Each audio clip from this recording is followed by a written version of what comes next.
real hard for me to follow this one. Some are easier than others, just because they do their job. Writing it, explaining it. I'm looking at the data going, that's not what I see. I'm saying that's there and I don't see that. I hate it when papers are like that because I can't present them. They're presenting. So are you critiquing this paper? So the idea is to, the whole idea of this is to explain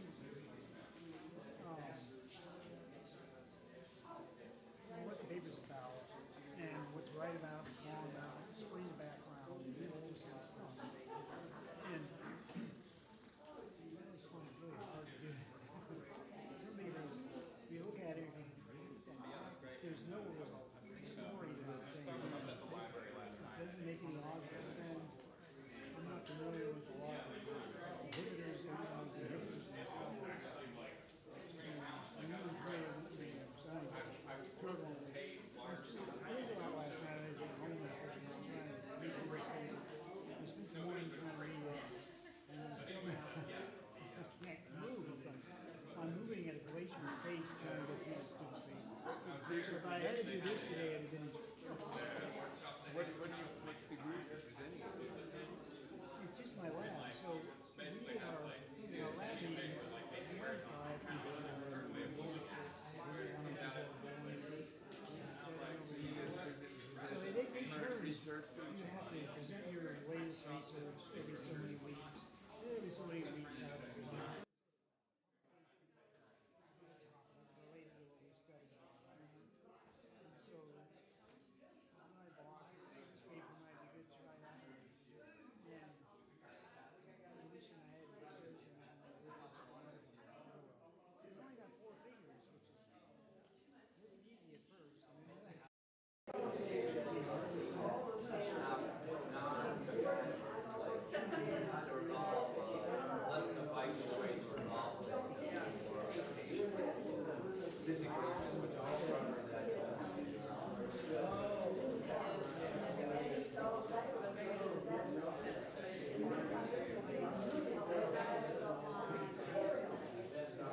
I think in a way, the whole bridge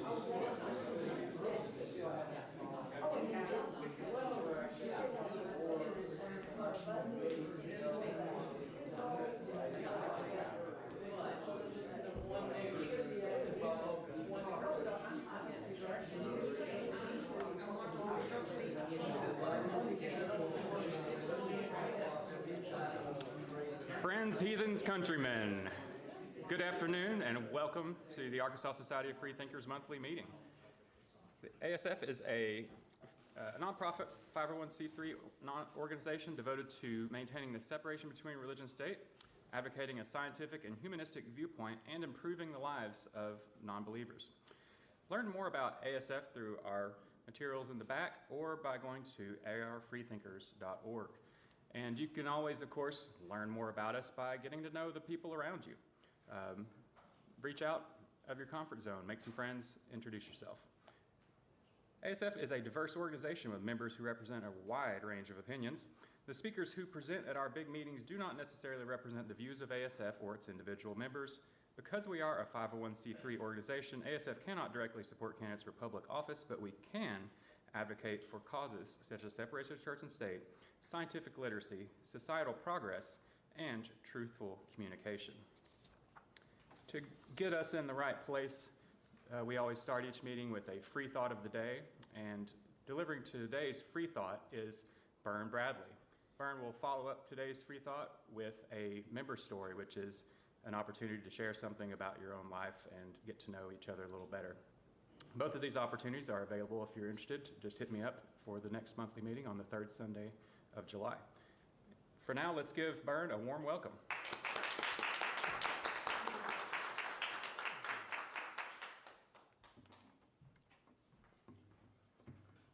First one may seem a little bit down, but this hit me at the right time. People die every day. It happens every single day. Your death is going to come on an ordinary day, and nobody will even notice except the people special to you. the rest of the world's going to go on as usual. I just experienced that in my family. And that's my thought of the day. On a more humorous note, I had a friend that owned a record service. He had been a talk show host in Little Rock on KAAY in the evening, beginning around 1979. And he got in an argument with some guy from Nebraska. KAAY had a far-reaching signal. Some guy from Nebraska called in, and he argued with him about something political or religious or something.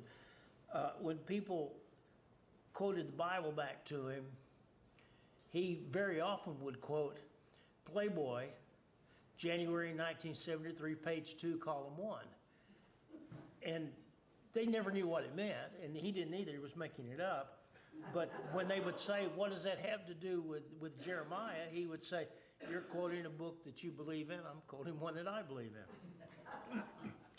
After arguing for a while with this guy from Nebraska, the next caller into his talk show said, Dick Price was his name. Dick, you shouldn't do that. It wastes your time. And he says, well, what do you mean? He said, never try to teach a pig to sing. It wastes your time and it annoys the pig. Well, Dick decided that at that moment that he was going to call his show the Singing Pig Talk Show, and not only were they going to change people's minds, they were going to teach pigs to sing. Dick ended up buying a record service, and the record service he named Singing Pig Ricker, and he painted the trucks all pink, and every time one of his guys ran into a policeman, they'd go, your boss is an ex-cop, isn't he? And they'd all go, yeah, because they didn't want to explain it. They explained it, and they figured if the boss was an ex-cop, they'd get a little bit of slack. Dick ended up with a record yard that had on one side, in the late 70s, early 80s, on one side, it had a pornographic store. At that time, it was before VHS tapes, so they were selling like 8mm stag films and printed material and stuff. On the other side, he had a Baptist church. These three businesses coexisted pretty well, except that the people going into the porno shop went in, conducted their business, parked only in the places they were supposed to park, and then got the heck out of there. They didn't want to get noticed. The people at the church, however, on Sunday morning would park right in front of his gate that said, no parking, you will be towed. And 4 weeks in a row, he went to the minister there and said, you have to take care of this. When I come back with a car on the back of my truck, or when any of my guys does, they have to put the car down. Then they have to lift up the 2 or 3 cars that are in front of our gate and pull them away, open the gate and pull the car in, close the gate, and then put your people's cars back. That's not going to happen anymore. You're going to get your cars towed. It says your car will be towed, and I will enforce that. And about 3 more weeks went by, and the minister evidently hadn't said anything to anyone, so he came back, and there were 3 cars parked in front of the gate, and he opened the gate, took all 3 cars in, parked them right behind the gate so that the people could obviously see where they were, and then went to lunch. And he turned his pager off and did not answer any calls except from the state police. He had a contract with the state police, and he had to answer those. So he had one guy that was working for him that if the state police called,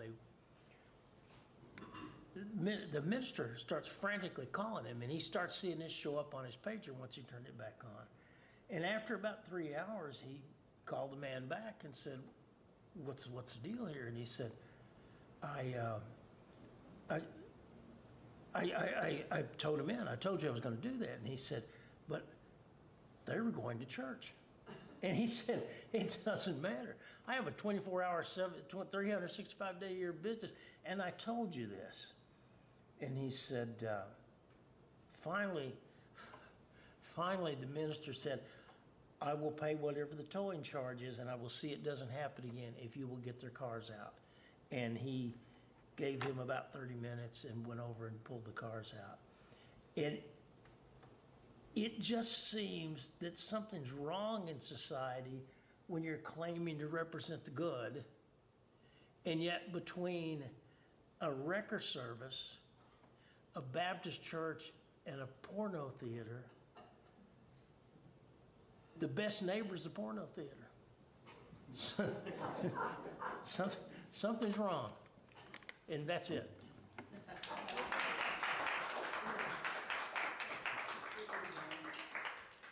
Oh, Byrne has the best stories. Today I'm going to share a piece that we call Skeptical Sidebar. And usually it's a piece of misinformation going around, some scam on the internet, something like that. But I'm going to go meta on you. I'm going to raise this a level higher and realize that much of what I see out there today is that there's tons of people with an opinion about how the world should work. We ought to do this. We ought to that. We all ought to do this and that. And they're all stating their opinions and posting on the internet and everything like that. But it's kind of like there's a sea of opinions. Like there's a phrase about opinions are like something. Everybody has one. And it occurred to me that what matters in a world awash in opinions is what can work, what is actually existent. And if you can't prove that your vision for a better world can work at a small level, at an experimental level, if you want, for example, to build a community of free thinkers, don't go on the internet and argue with people that you should build a community of free thinkers. Just do it, because seeing it work is more persuasive than being another voice out there saying we ought to. So really, the phrase we ought to be a cuss word in our lingo, because it's saying I'm not going to do it. It's saying I'm not going to deliver. And delivery is what matters. What can exist in reality? And what are people willing to get behind? If you have an idea of how the world could be better, don't talk about it, do it. Find people to help you. Find people who have the same vision, and then make it work in a little microcosm. And I understand we can't solve major problems in the world. We can't lower the cost of healthcare, for example, if 5 or 10 of us get together. I don't know, maybe you come up with this creative solution to do that if 5 or 10 of you get together. I can't tell you what you can and can't do. We can't, maybe resolve pollution or global warming with just a handful of people. But if you create a pattern, if you create a pattern of world change that exists at a small microcosm level, and it's repeatable, and it's replicable, and it's scalable, well, that's a difference, right? Then you've got something that you've proven can happen in reality, something that is happening in reality. Instead of saying we ought to, you could say we are. And that is a lot more persuasive than just being another jabby jaw on the internet. So I'm done talking on the internet about how the world should be a better place. I'm working in the real world now, and that's a shift in mindset that I would encourage any of you to take. It's much more rewarding. On to our main speaker for today. I'm very excited about this one. Dr. Glen White is a founding member of the Arkansas Alliance of Braver Angels, a national organization devoted to ending extreme political polarization in America with a mission of promoting mutual respect, civil dialogue, and the seeking of common ground among persons of differing political philosophies. Glen currently serves as state coordinator and provides workshops and presentations to support the mission of Braver Angels. Prior to his retirement in 2021, Glen worked as a psychologist at the local Veterans Healthcare System, as clinical faculty at the University of Arkansas Medical Center and at Arkansas Children's Hospital, as clinical staff at a local mental health center, and as instructor at the University of Arkansas Little Rock. He also served as training director for UAMS's doctoral psychology internship and for the postdoctoral psychology fellowship at the Central Arkansas Veterans Healthcare System. As creator and co-host of the Braver Angels Arkansas sponsored podcast, On the Other Hand, Glen uses his past experience and skills, including 2 years as a college DJ and a career as a psychologist, to respectfully engage in conversations with podcast guests, especially community leaders in Arkansas and beyond, who in various ways reach across the political and other divisions to serve their community. He continues to enjoy public speaking and serving his community, again, in reality.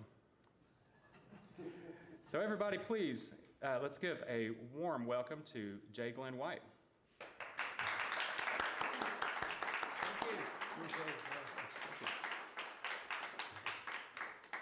Hey, everybody. Oh, yeah, I've got one hooked up here. Is that working now? My mic? All right. Glen White, Braver Angels here in Arkansas, and I appreciate the invitation to talk to you guys all. My plan is to get about 40, 45 minutes, if you can stand that long, and then give you half time for some questions and stuff. So let me know if I need to move along or if you have questions or comments, and we'll do our best. So the first thing, can we talk? Respectful conversations on difficult topics. So this is kind of covers a wide range of possible conversations. In Braver Angels, we focus on politics, but the principles, as you'll see, are dealt with in all sorts of kinds of conversations. Just let me know while we're going if you have questions. I'm going to give you a quick overview of Braver Angels, what we're about, tell you a little bit about, and one of the things, I'm going to spend a little more time than I usually do with other organizations and talks on the polarization and relayed research. When I first got into this a number of years ago, being a psychologist, I said, okay, well, the first thing I'm going to figure out is this whole polarization and belief and what's going on with people and why are people this way. And so I looked up the social sciences literature, and boy, did that open up a chasm and a hole that just full of all sorts of complicated stuff. So I tried to make some sense of it. So what I'm going to do, since as humanists and free thinkers, you value science and facts and research, so I'm going to, pull some of that stuff I love to do anyway and share that with you. And then I'm going to get into some of the skills we teach in Braver Angels, skills for related difficult conversations, and we'll, if we have time, wrap things up. So to start off with, Braver Angels is a nonpartisan group. It was started in 2016 because even at that point, the polarization was evident, and a lot of people, including the co-founders up in the upper Midwest, were really worried about what was going to happen to our democratic form of government if we kept up like this. And so they started the Braver Angels organization. It's largely a volunteer-led. There's no one paid in Arkansas, I'll guarantee you that. And there's a few at the national level, but just a lot of volunteer-led stuff going on. The kind of things we do, there's a whole lot of stuff. If you go to their website, you can see all sorts of things. But mainly we do things like, presentations like this to spread the word. We do workshops where we teach skills, or we do things that are experiential kinds of workshops where we have like people on different sides to follow this carefully vetted structure and format so that they can talk to each other, learn about each other, find some common ground, but not go off into the ditch. And then the whole point here is that we really, as an organization, want to encourage people to reach across divisions and try to engage with someone who thinks differently than you do and have a productive conversation. To do that requires some skills and a kind of an attitude, so that's what we're going to do. And you might summarize that as courageous citizenship, because it takes some guts to engage someone in a conversation when you know they have very different thoughts than you. Just think about it in your situation. Think about if you get someone in that Baptist church who has maybe a fundamentalist viewpoint and is not really enamored of science, and think about having a conversation with them. There is a way to have a conversation. It depends on the other person too, but you have a lot of control and influence over that. So the other thing we're pushing now is citizen-led solutions. This is the idea that we want more and more people to get involved in civic activities and civic participation. This is what the founders of our country said was required. We need education, we need people of character, and we need people to get involved in their government. And so we encourage people to find ways to be involved. Maybe it's nothing more than just voting and educating yourself about what and who you're voting for, or it could be your, stumping for your favorite candidate, you're advocating for a position, you join a community group that does something to help move the community forward. Whatever it is, get involved to the degree that you can. And then ultimately, we hope that by doing this, if enough people have this attitude, then you are able to start influencing the behavior of the politicians and the government officials, because they have to be elected. And if enough people hold them to account for being civil models for society, and in talking to the other side and finding some ways where they can compromise and get some problems solved, that's what we want. The other point I would make here is that we do not, when we're wearing our Braver Angels hats, we do not do anything to endorse a politician or a party or a policy. Most of us have strong opinions in our personal life, but when we're wearing the Braver Angels hat, we focus on things like values, democracy, respect, engagement, that sort of thing. And the other thing, once again, with this idea of looking at research and rational approaches and fact-based approaches, there's a lot of that influences what we do in Braver Angels. Bill Doherty is one of the co-founders, and he's kind of a national expert on marriage and family therapy. So when he joined Braver Angels, one of the things that he's kind of specialized in since then is he actually uses his skills to develop the workshops that we teach. And so he uses various evidence-based approaches, conflict resolution, communication skills, and things like that. And it's helpful to know, because you'll hear this in other ways later, but the research seems to be pretty clear. And I know you guys are into reason, and I am too, but know going in that oftentimes reason, rationality, and facts do not change minds, okay? You already know that, right? Okay, so the things that really do have support in the literature are establishment of relationships, and then contact theory. Has anyone heard of contact theory, know what that's about? Okay, very good. So it's basically the idea that when you don't know someone or some group, some member of a group that you have negative feelings toward, if you don't know anyone, it's easy to keep hating and having stereotypes. But if you run into somebody and start having a dialogue or relationship with them and get to know them, it's much more difficult to hang on to those stereotypes and to that hatred. That contact resolves a lot of differences. That's the first I was aware of that was in our work in my field with mental health stigma. You have lots of fears about people with diagnosed mental illness, but when you get to know some, they're people like everybody else, and many of the stereotypes don't hold. So anyway, just a little bit of that. Let's get into kind of one of my favorite parts, some of the stereotypes, and sorry, not stereotypes, but the research on polarization and some of the things that I find interesting. Hope you do too. Start off with, does anyone disagree we have a problem with polarization in this country? Yeah, right. No argument there. Well, just to give a little bit of facts from it, the Pew Research Center, you may be familiar with, they do excellent research and have been doing it for many years on politics and other related things. And some of the latest stuff I found was that 85% of the people in this country say that political violence is increasing, and I think we can kind of see that in what's covered daily. Over half of both parties think extremism is a really big problem. Around 80% of both sides agree with this. We can't agree on the basic facts. We think the world is very different, right versus left. And then, again, this is kind of scary but true. 62% of Americans are really dissatisfied with the way that our democracy is going right now, and it needs to change because it's not working. So, why is that? Well, when you have what we call toxic polarization, first of all, polarization is just having two very different ideas. So it's not a bad thing, by itself. But when it reaches bad, severe enough levels, then it can be a real problem. It increases dysfunction in our society.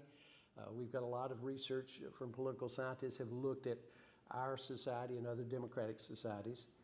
One of the first things we know that goes south is our relationships. I love to ask this question. If you have not had any changes for the worse in any of your relationships as a result of your political beliefs, raise your hand. What's the question again? No, if you've had no problems with your relationships, from differences politically, raise your hand.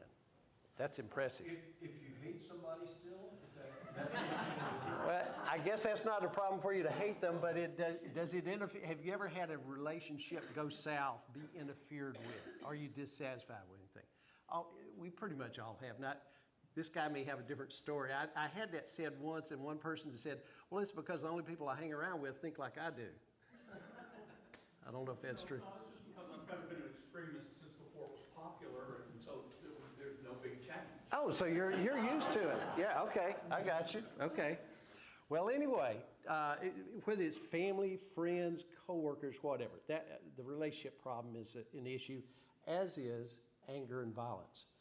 And we kind of mentioned that already, and we're seeing it more and more publicly, how much violence is is occurring, and I have a thought on that I'll share later. Another thing that we know from research, when people have extreme views on one side or another, they become much more vulnerable to disinformation. So they're more easily duped and manipulated because they want to believe the things that are on their side, and they want to believe the things that are against the other side. So you can tell them something, say, yeah, that's right. Oops, one more thing whoa, where did I go? How did I get there? Okay, somehow I got way off. I don't know what it was I hit. Okay, if you have any ideas, Chris, on how to get back here, otherwise I'm just going to keep punching until I get there.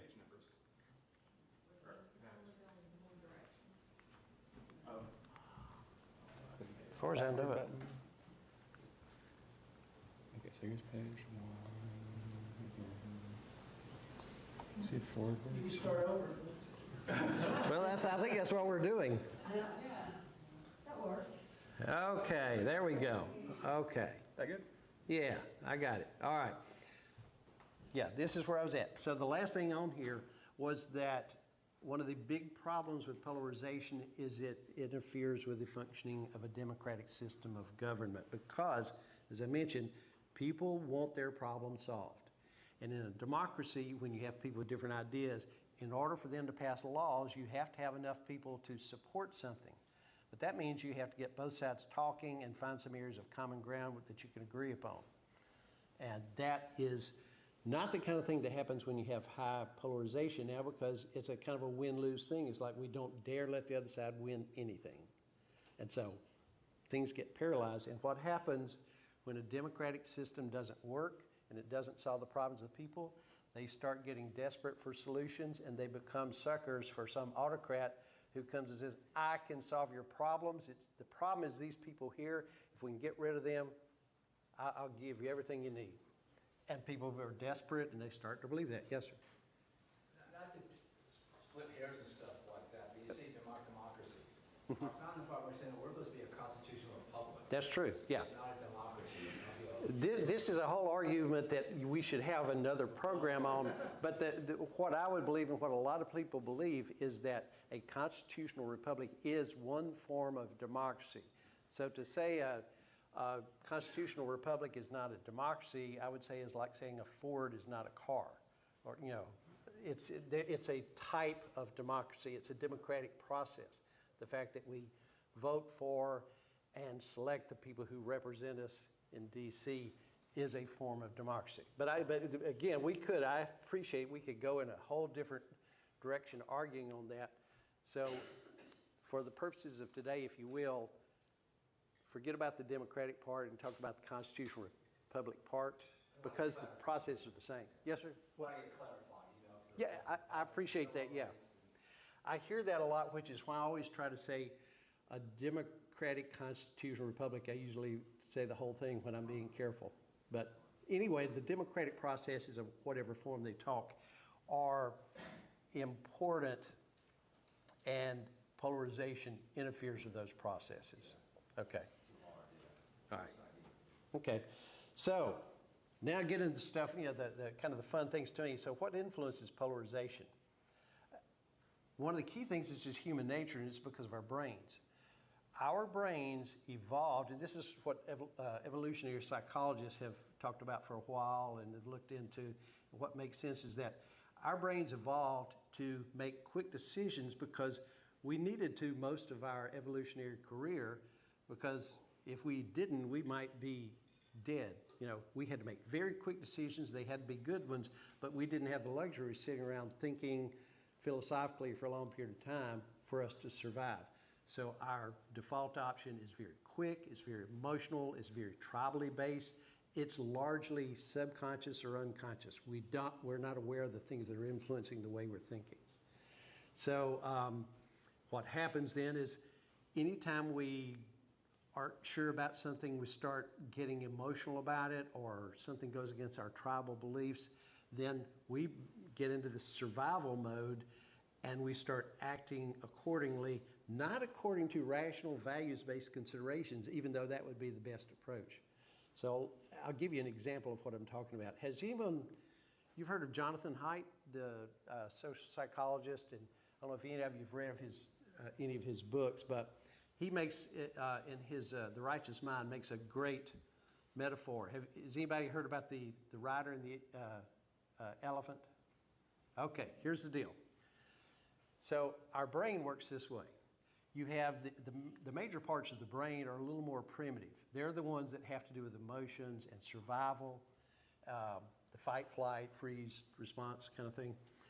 And so those are the things that drive a lot of our decisions, even though we don't often believe it. We do have that rational, higher, cognitive, cortical, prefrontal part of the brain that has to do with thinking things through, making rational decisions, using facts.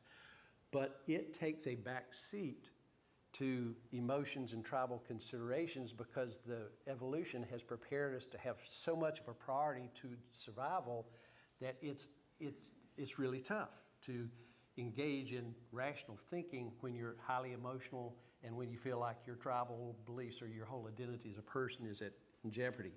So according to this, the elephant represents those lower level beliefs, the ones that are tribal, emotionally based, strongly held beliefs. And the rider is the rational thinking part. But what actually happens is if you're going down the trail, there's a way to go to the left, there's a way to go to the right. Elephant goes to the right. Why do you think the elephant goes to the right? It's not because the rider told it to go or directed the elephant to go to the right. It's because the elephant's instinct said, this is the way to go.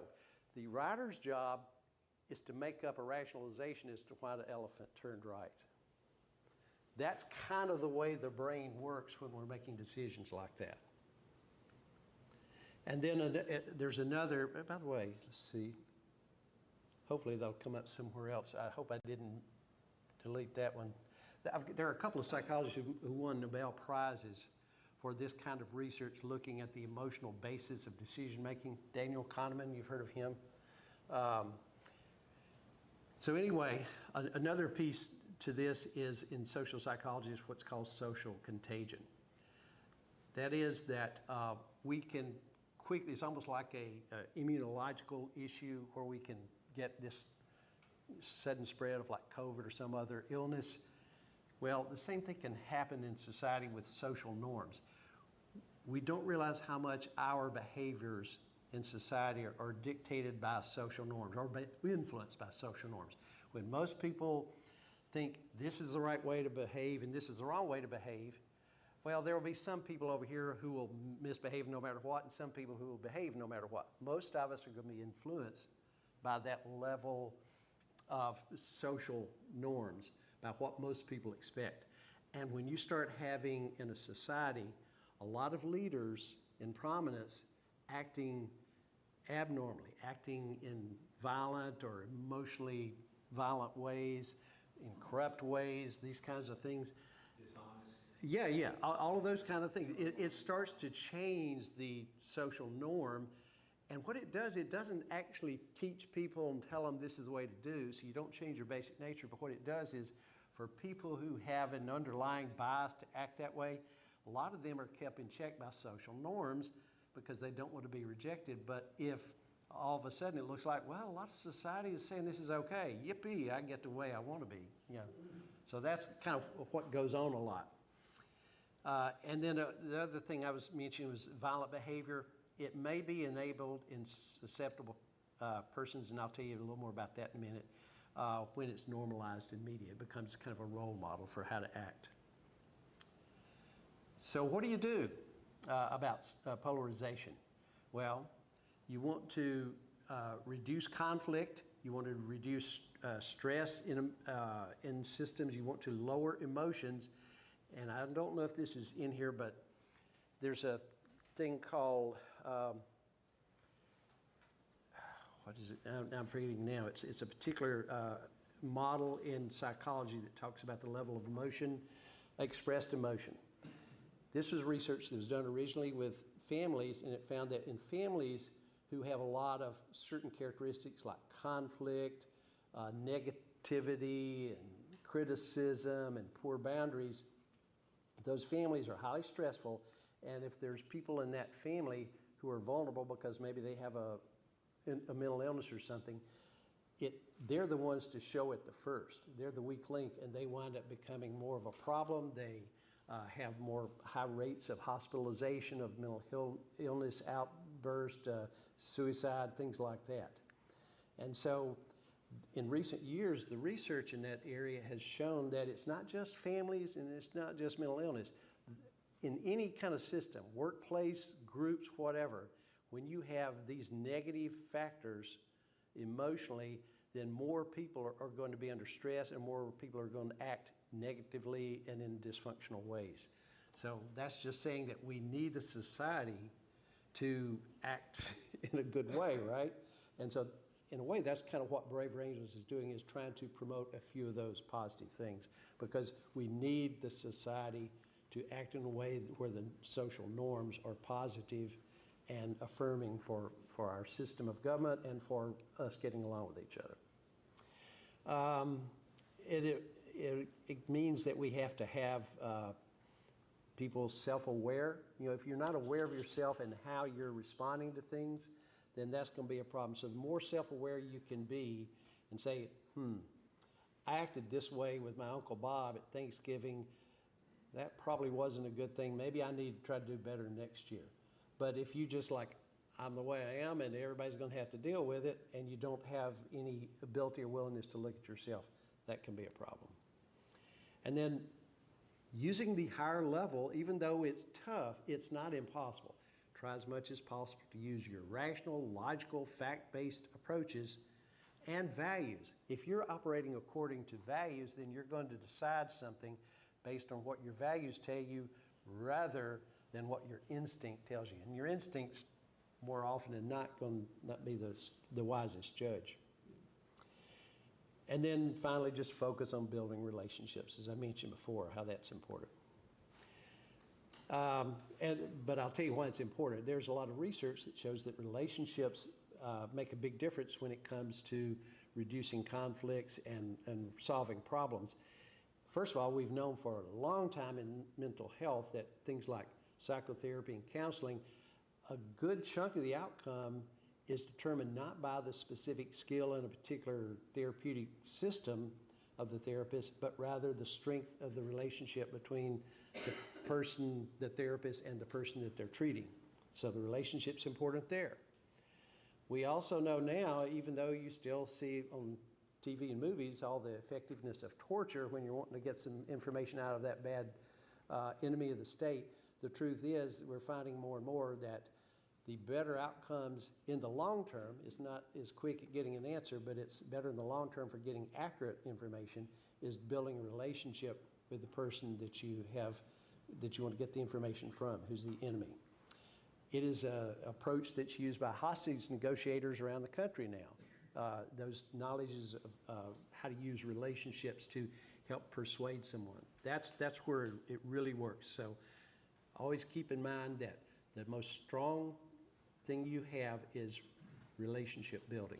Use that to persuade someone, not logic, not facts. That doesn't mean you can't ever use them, but don't rely upon that. It's not nearly as powerful as the power of relationships. Speaking of, anybody know who Daryl Davis is? Yes. Okay, he's pretty well known now.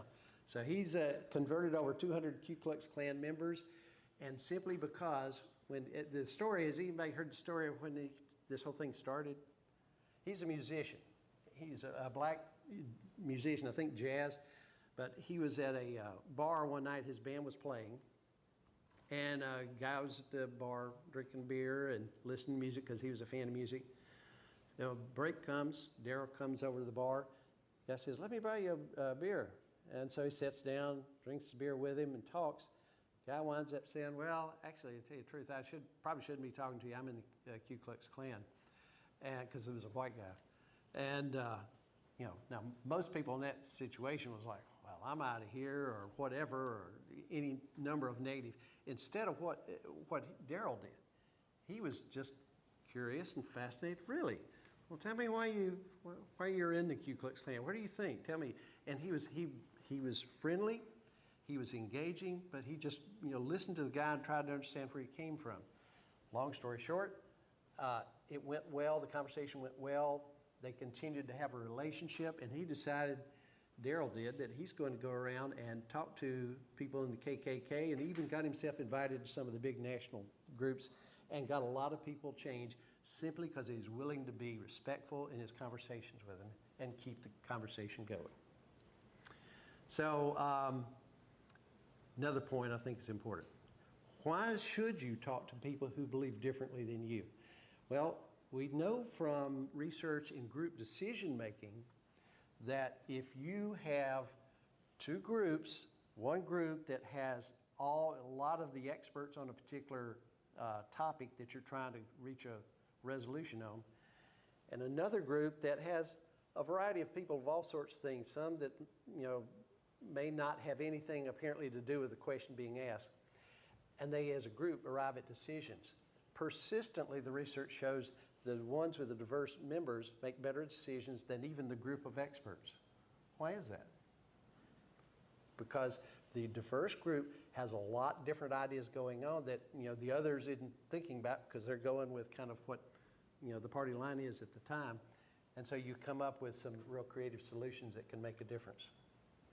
So the idea here is liberals and conservatives need each other. We actually each have a piece of the puzzle. Now, if you happen to be one who believes that your way is 100% right and you can't possibly be wrong about anything, then I don't know what to tell you. But if you accept that you might be wrong here and there about a couple of things, and most of us are pretty confident about our takes, I am, but, you know, allow for the possibility you might be wrong about a couple of things and that the other group might be right about a couple of things. Be willing to listen to them, and if you get together and you work together and find some common ground, you can actually solve some problems that you wouldn't have otherwise. So this is how we work in this country toward a more perfect union. Okay, now let's get to the Brave Angel skills and stuff. How are we doing on time? Ooh, I need to move on. Okay. So before I say anything else, before I tell you the skills, there are some things you just give up on. Going into a conversation with someone, do not try to change their minds and don't expect to change their minds because almost 100% it won't happen. That's not what you're trying to do. Your goal should be to understand and to communicate effectively, not to convert anyone. That's the first rule. Also understand that no matter how skilled you are at presenting everything, and no matter how respectful you are, it won't necessarily change anyone's opinions about your particular perspective. And then also, this is important, if you go away from here and say, okay, I have an idea about how to approach this difficult conversation next time, that's great, try it out, but understand the other person didn't hear this, and the other person is probably not going to be using the skills like you are. So you're going to have to be carrying most of the weight. All right? So, I've been behind on, I've been looking at the wrong slide. Okay, LAP skills, this is what we're doing. The LAP skills are that's the acronym for listen, acknowledge, pivot, and perspective. Acknowledge can also stand for agree. You don't always agree with someone, but if you look long enough, you can usually find something you can agree, even with a person who seems to be so far away from you. So these are the four. And by the way, I've got the QR codes for our website and for a handout, 4-page handout that includes the LAP skills and some details on this. So I encourage you to stop by if you haven't already, and sign in if you want to get some information on us. Get us get on our email list. Okay, so let's move to the first one. Listen. The important part of listening is an attitude. It's an attitude of trying to genuinely be curious about what the person is thinking and why they're thinking that way and where they're coming from. You're wanting to understand how they got there, how they came to believe that. And then one way you can do that then, as you listen, is you can also then follow up with questions. But they need to be questions of clarification, not questions, not gotcha questions. Like my gotcha, you've heard this gotcha question. When did you stop beating your wife? Okay, you know that there's no way out of that. That's just a slam right off the.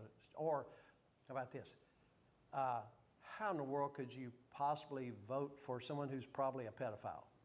Okay, now at this point, it doesn't matter about the truth or falsity of it. The matter is whether or not you're going to have a productive conversation and be able to get anywhere with the communication. So try to ask questions instead. I think we've got some examples here. Let's say prayer in schools, all right? If I would say, well, how could you be against prayer? What's the matter with you? That's a gotcha question. That's not helpful. But if I wanted to know more about why you were against prayers in school, I said, so help me understand, why you don't favor prayer in schools. Tell me more about that. Okay. So that's the questioning part. And then the acknowledge part, this is the connection part. This is where you're trying to connect with the person, start that relationship developing. You've already been respectful by listening and not disagreeing with them up front. You're showing you're listening. And when you do this for a while, it tends to lower the emotion. Remember what I said earlier, our brain immediately goes easily when we're having difficult conversations to the emotional tribal instincts. And so the more we can keep the emotions at reasonable levels, the better we are at having a productive conversation. And the other thing is when you do things like paraphrasing, so if I hear you right, what you're saying about prayers in public schools is blah, blah, blah. Okay, so you just acknowledge them. That was an acknowledgement statement. It didn't say you agree with it. You just make sure you're understanding where they're coming from. And if you got it wrong, if you misunderstood something, then they can say, well, no, that's not exactly what I meant. And so, once again, that's helping with communication. Here's an example, but I'll move on so we can make sure we don't stay here too long.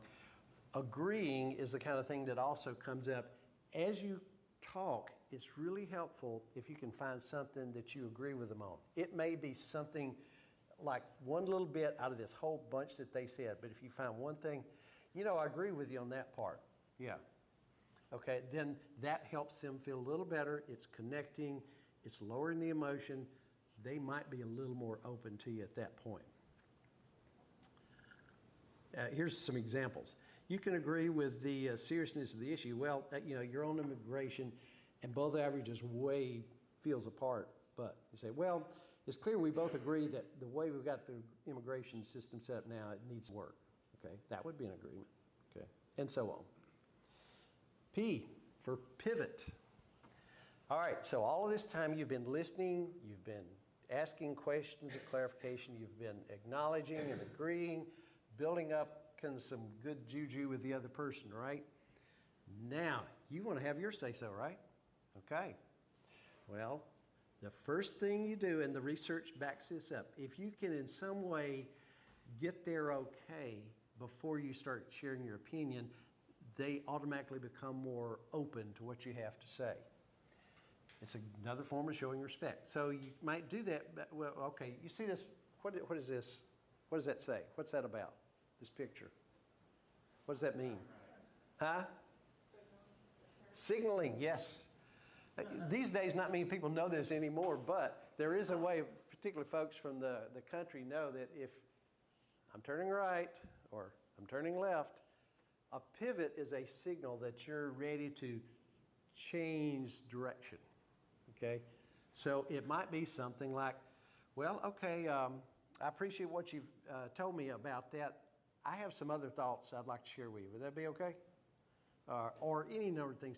You don't even have to wait for a verbal okay if they said, But if they're just saying, you know, I'm not interested in hearing you liberals talk, you know, just forget about it, then okay, you can either exit the conversation or you can go back to the listening and acknowledging and see if you can start to work on that connection a little more. Okay. So this is the biggie, perspective. If you've got the okay, then now you want to say what you have to say. And so it's important to do a few things. First of all, how many of you know what an I statement is? Most people are familiar with that, just like you were familiar with paraphrasing, the active listening. An I statement is when you're saying, I think this. I look at things this way. Here's my view on the topic. So you're taking responsibility for it's your thing. It's not a truth statement. A truth statement is, I'll tell you what, if you let climate change go on for 20 more years, Miami is going to be underwater. That's a truth statement. So you want to have an I statement that's a little easier entry into, say, I'm just taking responsibility. This is where I stand. And then, of course, no labels or name calling. Well, I don't know what to expect from talking to a conservative like you, but here's what I think. You know, that's not going to get you anywhere. So, and then the other thing that's really important is stories, personal stories. If you can say something about why you think things a certain way. You know, well, here's what got me. Early on, I had this experience with guns, and that's why I'm really worried about gun control now. Or, well, you know, I've worked in mental health most of my life, and that helps me understand the need for, you know, so on. And then just said, if possible, as you're giving information about where you stand, describe sources. If you have some information, tell them, well, you know, I was hearing on NPR the other day, or I heard on Fox News, or whatever it is. If you can tell them something about where you got the information, and then if they want, it's like they can go look it up themselves, or at least you show that you have a little bit more credibility. And the other important part is, none of this that I'm saying says you can't have strong views and express them. It's just you got to express them in the right way if you have any hope of getting anywhere in the conversation. So respect above all else.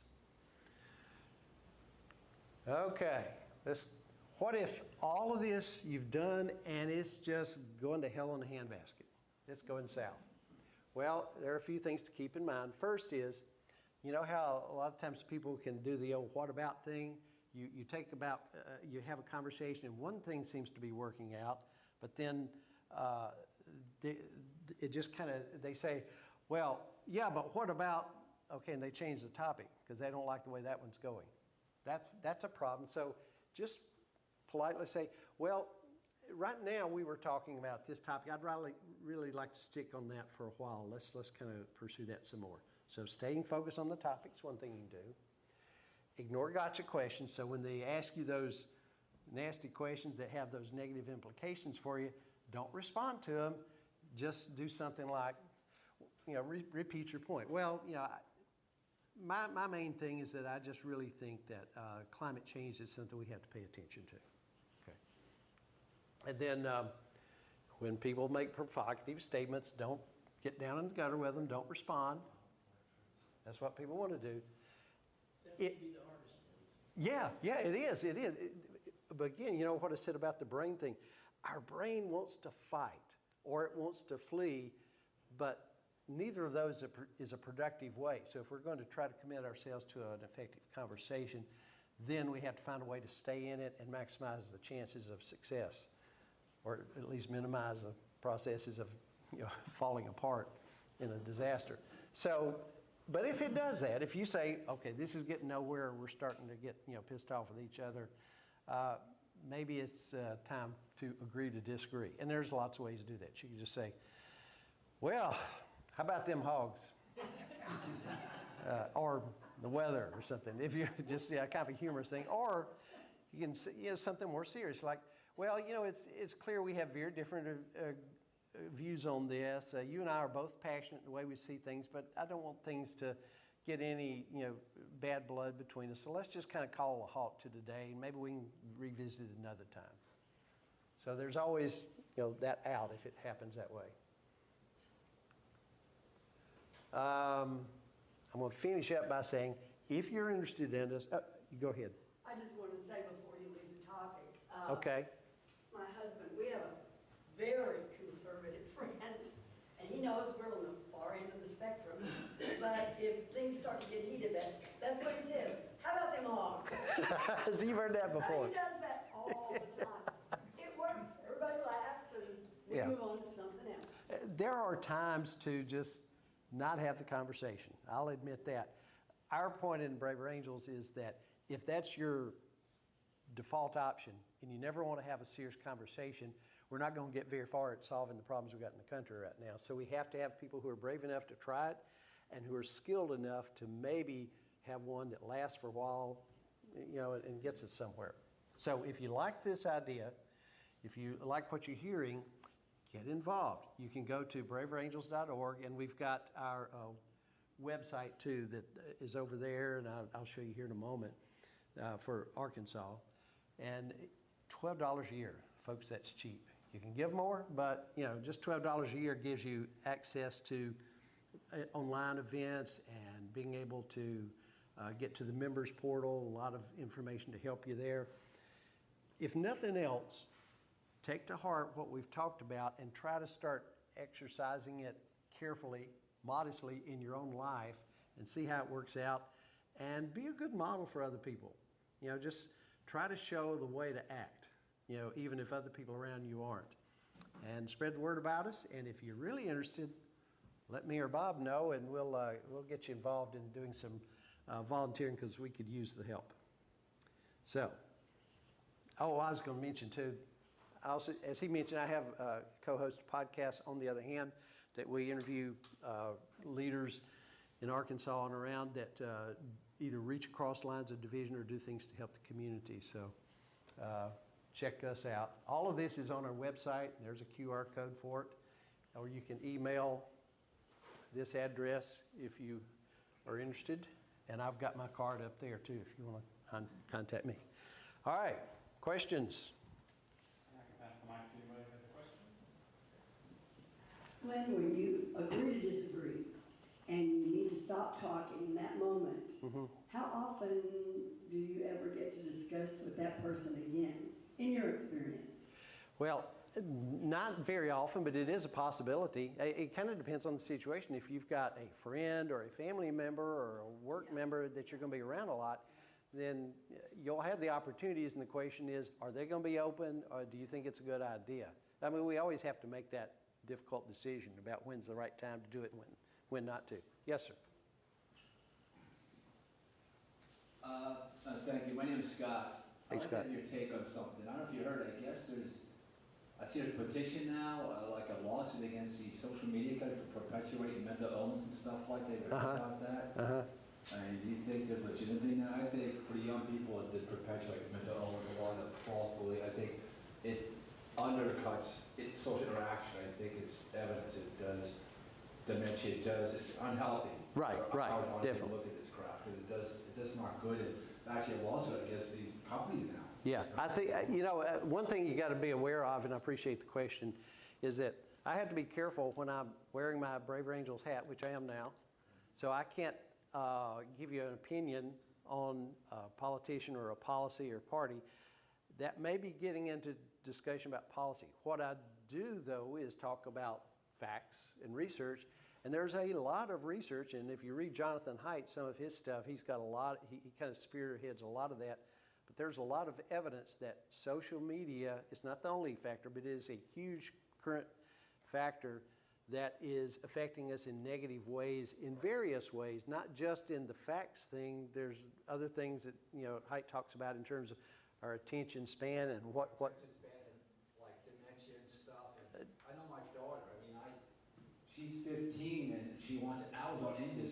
She can't have a conversation. She'll come down to the table to eat. She'll be on nobody's texting and it annoys me. I said, Nevaeh, put it away. This is what's unharmful. I think she doesn't want to go out. She said, go French. She wants to stay in the room. There's a lot of evidence that there are problems from social media in particular. Some people would argue even internet, but I think one of the things that I think is really important is media literacy that we don't talk enough about. We really need to get a push in this country and around the world, really, to teach people, because media has gotten to be so important and so huge and so pervasive that we need to, a normal part of all our educational curriculum should be media literacy, so we learn how to recognize when we're being manipulated, indications of misinformation, and things like that. I think that would be important. Yes, ma'am.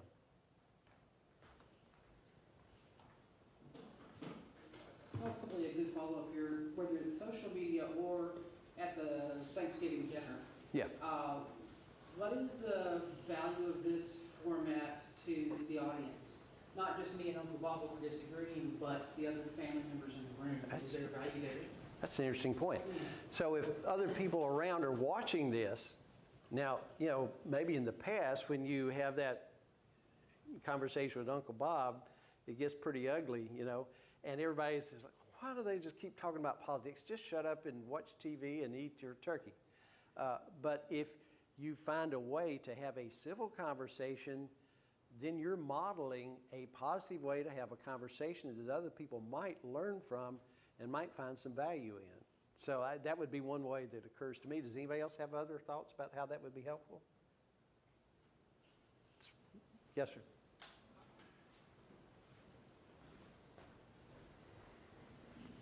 Have you had any success in preemptively introducing the family to these concepts prior to a Thanksgiving dinner, for example? That's good. The closest, we can't talk about my family. I'm not a good example when it comes to my family, but I can tell you that in general, what we suggest for a lot of people is there's one of our workshops is called Family and Politics, and it's specifically about family and stuff. And so a good way to help ahead of time is when people are worried about, and we've done this in colleges too, before the break for Thanksgiving and Christmas, New Year's and all, teach them the skills, because they know they're going to go sit down and have dinner with their family and there's going to be all this drama. So at least if you've given them some things to arm them with ahead of time on how to handle it in a better way, then they're a little more confident and it can go better.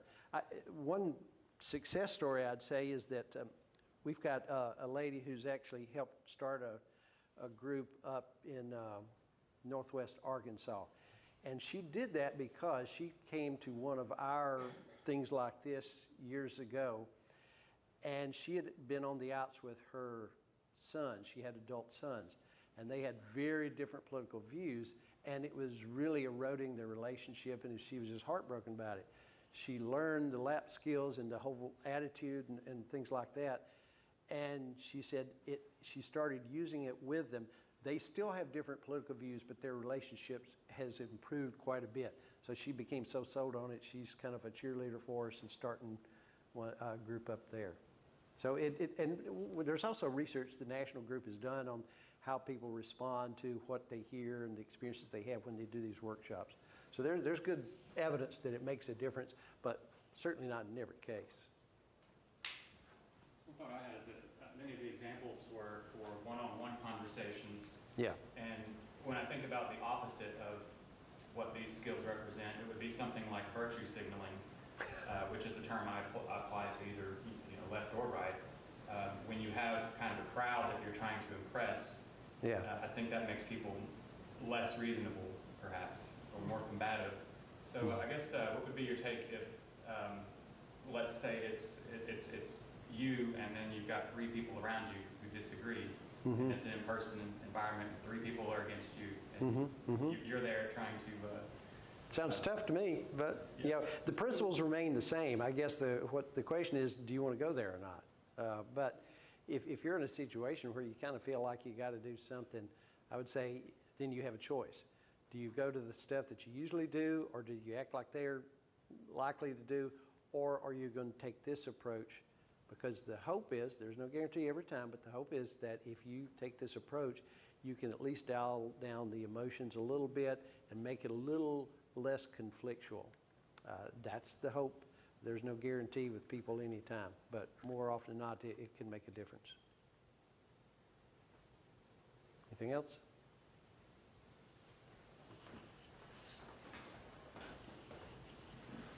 Well, I don't mind being combative, and I'll probably overdo there are a couple of things. First, I know that you believe what you believe. You don't get to choose that.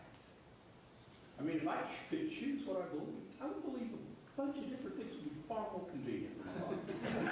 But Yeah. you get to choose. Second, you don't know everything. And, I listen to some of the ridiculous things people on the other side say, and I say, is it possible that I believe some equally ridiculous things on my side? I've got to examine myself. And when somebody says, I don't want to hear anything from you liberals, I'll say, well, of course I'm a leftist, not a liberal. And second, you go ahead and talk, because I already know everything I think. I might learn something from you. Okay.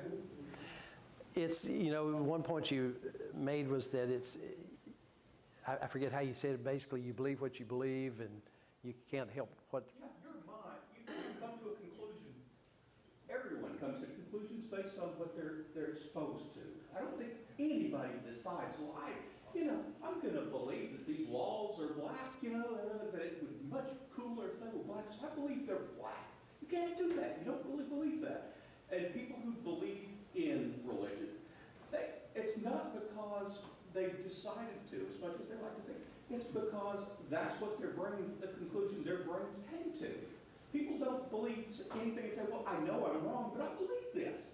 Yeah. Everybody thinks everything they believe is true. On the other hand, most people will concede you cannot possibly be right about everything. That's right. So That's right. this is a paradox. You've got to figure out, the point to me in talking to other people is say, I know I'm not going to change your mind, and you're not going to change mine. But is there any neutral ground here? Is there anything that we can both agree on, or anything that we can both examine, or anything that we both don't know that we might be able to... That's reasonable. Looking for those neutral ground, the middle grounds where you neither of you have strong beliefs.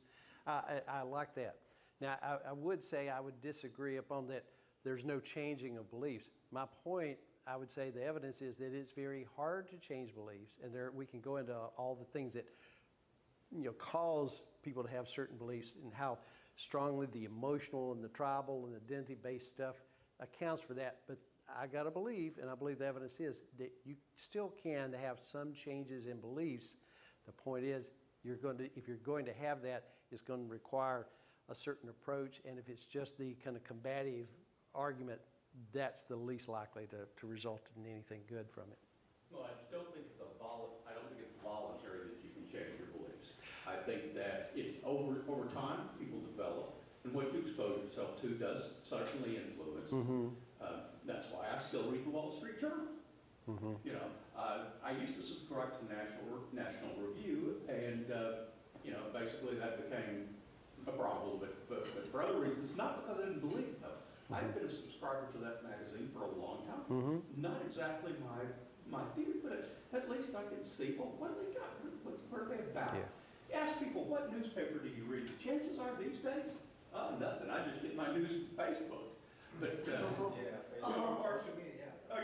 the scholarly ones get it from Fox News. But, I say, I think that you can't get decent information by watching talking heads talk. You're going to have to read it. Yeah. Well, so you're right. I would not go as far as to say that there's no capacity for changing beliefs, but what you're getting at is a lot of what I was talking about, the research that says most of what we believe is determined by factors that we're not even aware of. They're unconscious. They're emotionally based. They're tribally based. But we have that other part of the brain that's smart, that knows how to use facts and logic, and we know some skills for building relationships that can help make it more likely that someone will soften their beliefs or expand their beliefs to say, well, I still believe this, but I no longer believe this person is a threat to humanity and needs to be killed. So there's benefit for engaging in that conversation. It also seems like differences come down to like fears. Like what do you fear? What are you concerned about? What do you think is a problem or not? Mm-hmm. One person may think climate change is a huge problem, and another person is like, okay, so it's a hypothesis that may pan out in 100 years. And one person may think illegal immigration is a huge problem, and another person is saying, show me the facts on that. Looks like a bunch of people paying into Medicaid, that aren't ever going to get it.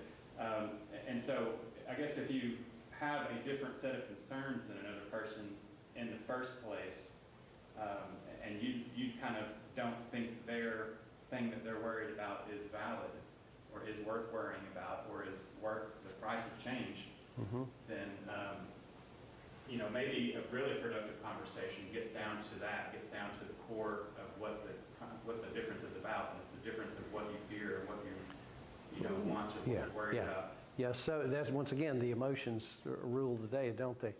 But if you can use those skills to ask that person, just explore with them what they believe and why, and really get into it. Is anyone familiar with the Columbo routine? Do you know what I'm talking about when I say that? If you're in mental health, you may have heard that. The Columbo, remember Columbo and how he solved problems? I just can't quite figure it out, and they help me out here. You said this and you did it, he knows the answer already, but he's not telling them or not accusing them. He's asking them questions to let them guide themselves until it was the same thing with Socratic questioning, to help you come to the realization yourself. That's much more effective than saying, no, here's the way you should believe and this is why. That's not going to do. It's the Socratic questioning, it's the Columbo routine. Using these skills, those are the things that if you're going to have any change of beliefs, that's the most likely route. Got a couple more. Okay. I hope somebody didn't do this while I was outside. One of the problems we run into is that we talk to people. There are people, I have had people in the last 3 weeks tell me, God has chosen Donald Trump to run this country, and I don't care what rules we have to violate to keep him in office. I just don't care. And if he says that it's right because it's coming from God. How do you deal with that? The way I would deal with something like that is going to values rather than beliefs. Say, okay, so what are your values as a Christian that Jesus taught that make you believe that lead you to believe that he's speaking from God, and basically what you're doing is you're trying to find out what their values are, what they claim their values are, and just ask them if they feel comfortable that they're acting consistent with their values. But there are some things you're not going to get anywhere with, but that would be the closest I could get.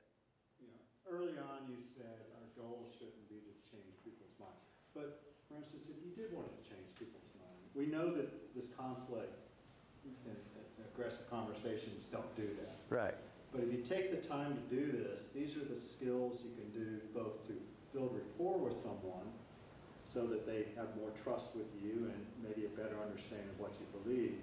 But likewise, these conversations also kind of like subscribing to the National Review. This is, you're learning what people actually publicly believe, or at least their words about what they believe, not some media spin about what the adversary believes. And from that kind of foundation, you're in a better position to, if you want to work at it with somebody, change opinions rather than the combative tools that we're using today. Good point. Thank you, Bob. So you're teaching us about these skills, and I'm wondering if one of the problems we've been having with our government lately is that our legislators and our government officials have completely lost the ability to do any of this, and they don't know these skills. Maybe it's more important for them to know this.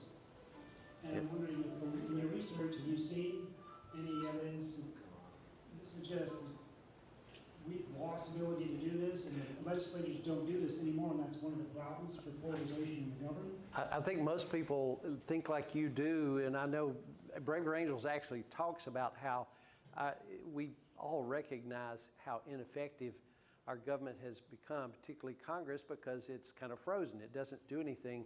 So there's actually been movement for several years now with Braver Angels to try to work with willing legislators, and there are not many, but a few legislators who are willing to talk, to learn the skills and to commit themselves to hearing out in a respectful way other people of opposing views to try to solve problems. It's a very small amount right now, you're right, but there are some people who are thinking that way.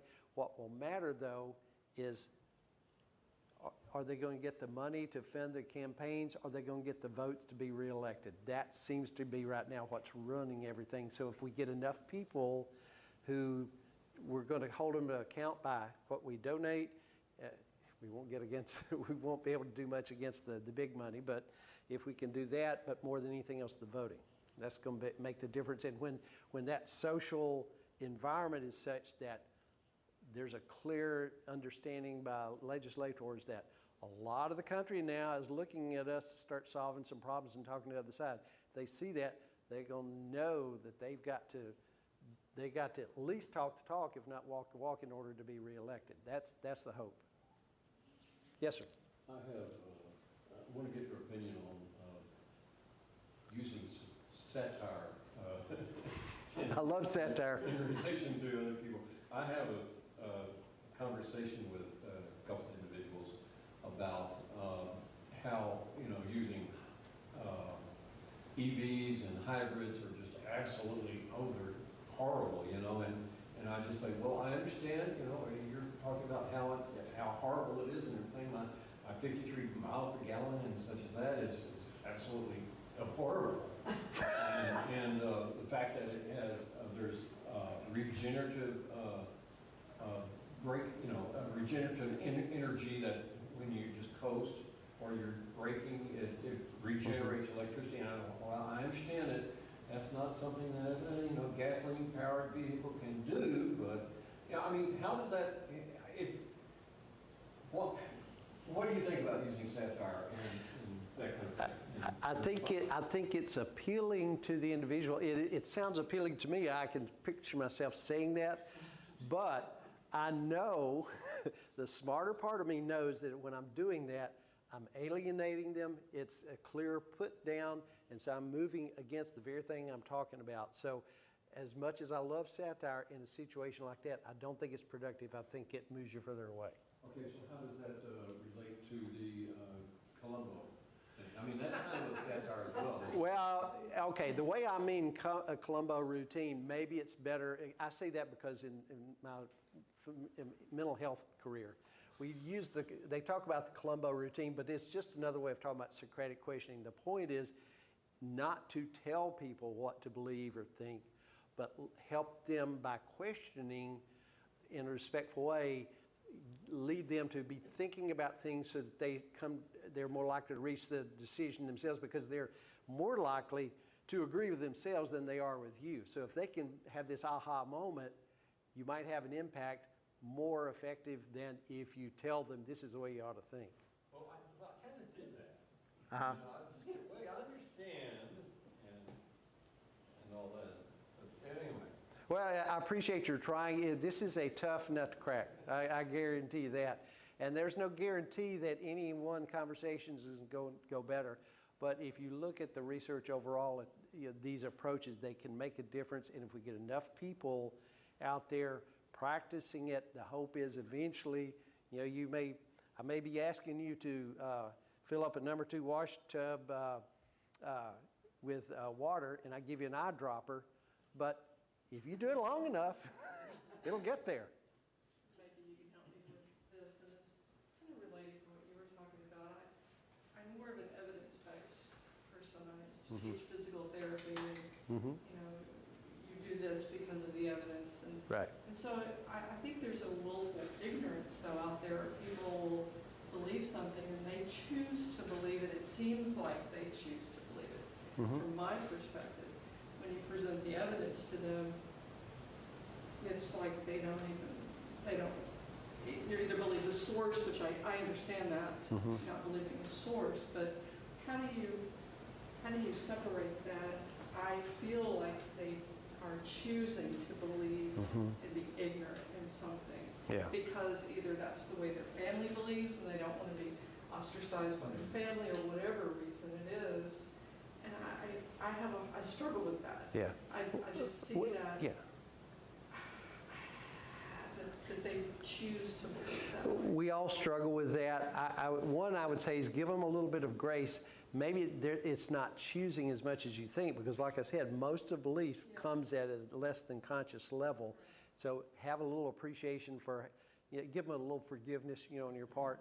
for that, and then use this same approach, because facts don't matter when you're trying to persuade. I mean, that doesn't mean you can't ever use facts, but the facts are not a very powerful substitute for the respect and the development of a relationship to make a difference. And this definition comes to mind about sanity. That sanity is defined as ability to reevaluate your position based on new information or data that comes to light, you know? For insanity, you can't, you might even know it's proven out certain information, you know? Now, like, we're so divided, partisan, but we're so divided in certain things. Ironically, the case in point, I read that, like, the talking heads, the Democratic leaders, like, they're handling stuff, like, say that, you know, about, oh, voter ID, prove your identity, discriminates, it's like discrimination and deprives, disenfranchise people. Yet individual voters, Democrats agree with it. When what did the individual voters say? That makes common sense. You should have to show who you are, American citizens. So they place against one another and stuff like that, you know? Yeah. So that's an example of it, not just divided. Yeah, well, that makes sense. Yeah, only you should have to be American citizen, but be a model in our process here. There's a lot of things I don't understand about what politicians do now and how they make things. I know they've got experts in communication telling them what to do, but I'm aware of some stuff on communication that I think would move it in a different direction. But whatever the answer is there, to me it all comes back to a decision based on values. What are your values? What are your morals? You guys may not be religious, but I have every respect for it. I bet you're moral, values-based individuals. So everybody, act according to your values. And if you start maybe getting a hint something about your values is wrong, be able, with self-awareness, to look at it and consider. But just make your decisions based on your values.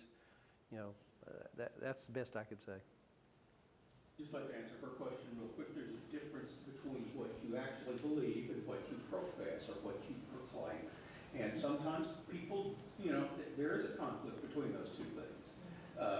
But I think that another thing is, a lot of times they feel like, well, I've had this belief assigned to me. Well, you're a liberal, so you're supposed to be against people having guns. Oh, you're a liberal, how could you possibly support nuclear power? So, well, I'm a leftist, so I support both of those. But there is a difference, and I think if you detect somebody is projecting something that's not true, they've probably given up a lot of ground.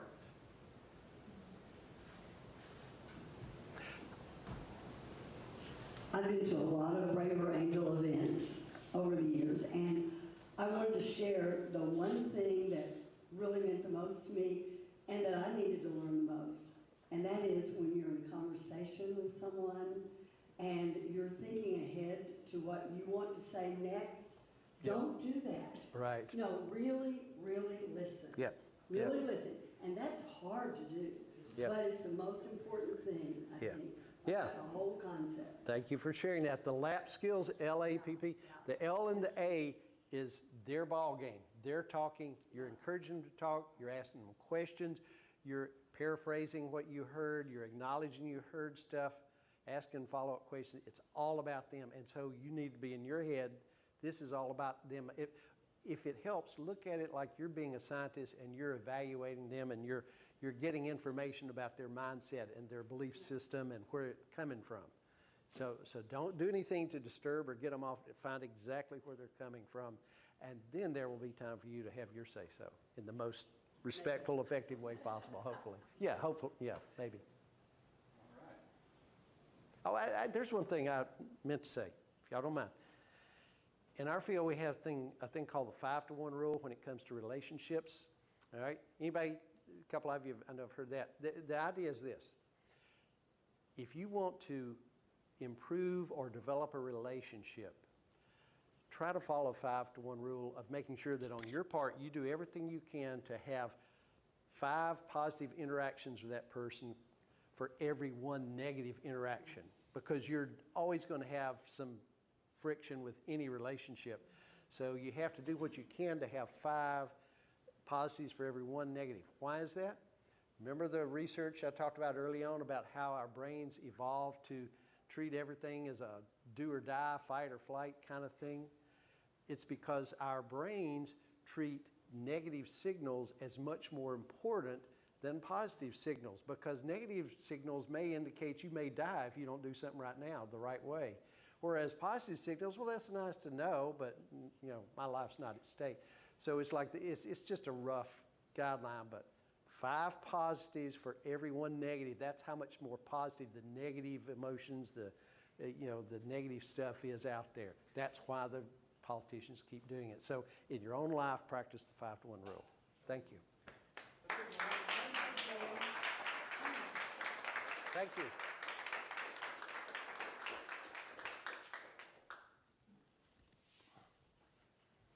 Well, I can't think of a more free thinker appropriate topic. Like, this is right on the bullseye in terms of, you know, what our group's about. And thank you so much for coming to speak with us. Speaking opportunities like this, if you have something important to say, if you know someone who would like to speak with our group, send them my way, and or send them to any of the officers. We have, you know, a booking system that we work out who will be the speaker for the next month, and we're constantly looking for people with fresh, interesting, and new ideas. And somehow civility is a new idea, and a change of from the status quo, but here we are. We're just going to accept where we are today. I would like to make some announcements. Back there on the back table, there is a list of events coming up that have been put together by our wonderful and helpful volunteers. Tomorrow at 7 p.m. we have Pint Night at the Flying Saucer. We also have a Discord night if you cannot make that one. On Tuesday we have the ASF board meeting, and everyone's welcome to that. On Sunday, May 24th at 2 p.m., we have the ASF Book Club, and we'll be talking about a book we just read called Murderland, which has been kind of intriguing, and that will be at the bookstore on Main Street. What was the name of that? I forget. Pocket Dimension Bookshop. Pocket Dimension Bookshop, and that's where we'll be meeting on next Sunday. And then on Monday, May 25th, we've got a Discord chat. Instructions and a link are on the meetup.com page that you can grab one of our bookmarks or a business card or anything like that to get a hold of. And then Tuesday, June 2nd, is the first Tuesday of the month. And what does that mean? First Tuesday, that's right. 10 points for everyone. Second Monday, Discord chat. So we have Discord chat second and fourth. Good question, Bern. First Tuesday is when we get together at American Pie Pizza in North Little Rock. It's over off of McCain and North Hills. And we get a big table and just kind of get together, have a good time. And drafts are $2.22. Not that that would influence your attendance decision or not. But it's a good get together, and I would recommend everybody come over and have pizza with us. Very reasonable. And something I'd like to put on your calendars and put in your minds is that we will be helping out at the Soma Pride Parade, which is on June 13th. We need volunteers. We need people who can put a reasonable face on us and go out there and talk with people and help with our booth. And we also have roles involved with walking in the parade itself. And even if all you can do is just help us set up and take down, we've got, you know, a need for help for that. So that is Saturday, June 13th. We will hopefully be able to see you there. There's a sign-up link on meetup.com. And then Sunday, June 14th is the second Sunday of the month. And what does that mean? What is that called? That is second Sunday Cantina Communion with alliteration, so you can kind of remember that. Second Sunday Cantina Communion. 6 o'clock Sunday, second Sunday. Yes. At Cantina Cinco de Mayo on Stagecoach Road.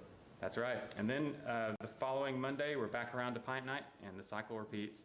Again, get on meetup.com or use our event schedule there at the back, take a snapshot of it, and add those events to your calendar, because we've got a lot going on, and it's a lot of fun. So that concludes our announcements. Join ASF if you get a chance, arfreethinkers.org/join. And we also need volunteers if you'd like to host an ASF event, if you'd like to host a potluck, if you'd like to host a restaurant get-together, a families meetup, whatever you can think of. Walk the dogs together, it doesn't matter. We've had a kickball team, we've had cycling clubs, things like that in the past. So whatever you're interested in, there's a decent chance someone else is interested in it too, and the first step is to get your idea posted on our meetup and be persistent and repetitive with it, and soon you'll find folks that are interested in doing what you like to do. And honestly, if you post a potluck, there's going to be a lot of people who are interested in that. It's always our favorite things. And also, we are always looking for volunteers to help us with all sorts of things. If you've ever had a job that someone paid you for, you probably have skills that we could use. So if you'd like to volunteer, please let us know. That said, I appreciate everybody coming out today, and we'll go ahead and adjourn. Thank you very much, and be reasonable.